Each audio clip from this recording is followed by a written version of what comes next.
গত 18 তারিখে যে ডিসি অফিসে যে আপনার বালুমহলের টেন্ডার হয়েছিল, সেখানে ফ্যাসিবাদী সরকার দোসর সন্ত্রাসী ভুট্টু তার নিজ নাম গোপন করে এখানে অংশগ্রহণ করে এই কাজ সে পেয়ে গেছে। আমরা বলতে চাই, যারা জুলাই আগস্টে হত্যাকাণ্ডে সরাসরি জড়িত, যারা এই হত্যাকাণ্ডের সাথে নরকীয় হত্যার সাথে জড়িত ছিল, তারা কিভাবে এই টেন্ডারে অংশগ্রহণ করে।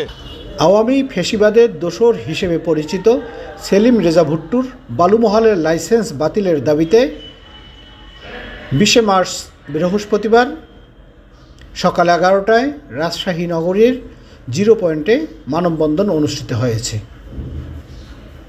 ঘণ্টাব্যাপী এই মানববন্ধনে নগরীর বিভিন্ন শ্রেণী পেশার সচেতন নাগরিকরা অংশ নেন।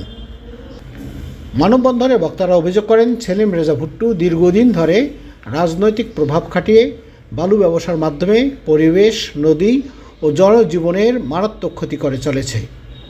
তার বালুমহল পরিচালনায় অনিয়ম, দুর্নীতি এবং স্থানীয় জনগণের প্রতি দমনপীড়নের অভিযোগও তুলেছেন বক্তারা। বাংলাদেশে বিরোধ করছে আপনাদের কাছে, তাদের কিন্তু চলাফেরা করেন না, তাদের আবারও প্রতিষ্ঠিত করা এটা কিন্তু বুমেরাং হয়। এটা যেন প্রশাসনের দৃষ্টিগোচর হয় এবং এই ভুট্টু প্রকৃতপক্ষে একজন শীর্ষ সদস্যকে গ্রেফতার করার আহ্বান জানাচ্ছি। মানববন্ধনে অন্যান্যের মধ্যে বক্তব্য রাখেন SM এখলাস আহমেদ রনি ও বিএনপি নেতা আক্তারুজ্জামান টেনি। তারা বলেন, ভুট্টুর মতো দুর্নীতিপরায়ণ ও দখলবাজ ব্যক্তির হাতে বালুমহলের লাইসেন্স থাকা একটি সমাজ ও রাষ্ট্রের জন্য লজ্জাজনক। প্রশাসন যদি সত্যিকারের জনগণের পাশে দাঁড়ায়, তাহলে তার লাইসেন্স বাতিল করে তাকে আইনের আওতায় আনতে হবে। বক্তারা আরও বলেন, একটি নিরীহ জনগোষ্ঠীকে জিম্মি করে প্রশাসনের ছত্রছায়ায় যারা ব্যবসা করে, তারা কখনো জনবান্ধব হতে পারে না। সেলিম রেজা ভুট্টু শুধু বালু ব্যবসায়ী নয়, সে হলো ক্ষমতার অপব্যবহারের প্রতিচ্ছবি।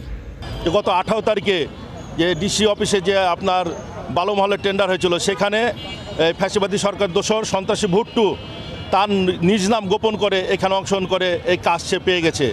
আমরা বলতে চাই, যারা জুলাই আগস্টে হত্যাকাণ্ডে সরাসরি জড়িত, যারা এই হত্যাকাণ্ডের সাথে নরকীয় হত্যার সাথে জড়িত ছিল, তারা কিভাবে এই টেন্ডারে অংশগ্রহণ করে, আমরা এখান থেকে তার তীব্র নিন্দা জানাচ্ছি। পাশাপাশি তার লাইসেন্স বাতিল করে তার কাজ বাতিল করার জন্য আহ্বান জানাচ্ছি।